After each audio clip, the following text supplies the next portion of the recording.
What's going on, peeps? In this video I'm going to show you if this happens to your iPhone.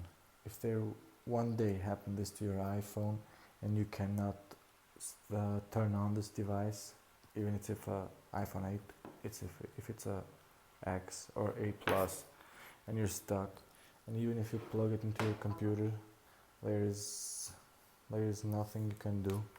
So even if you put it in your computer, it will not recognize it.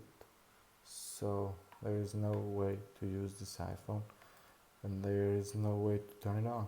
What you have to do is, I will show you right now. So it's plugged in.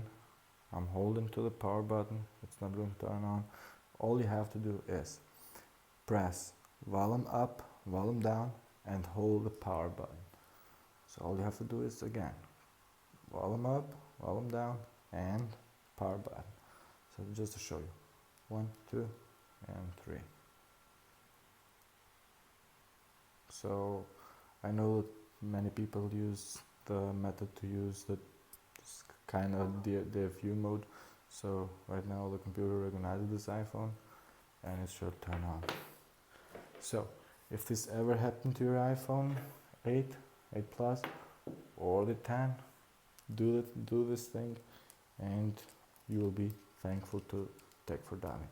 So thanks for watching. Till next time, please subscribe to this channel and smash that like button. Smash it hard. Thanks. Bye.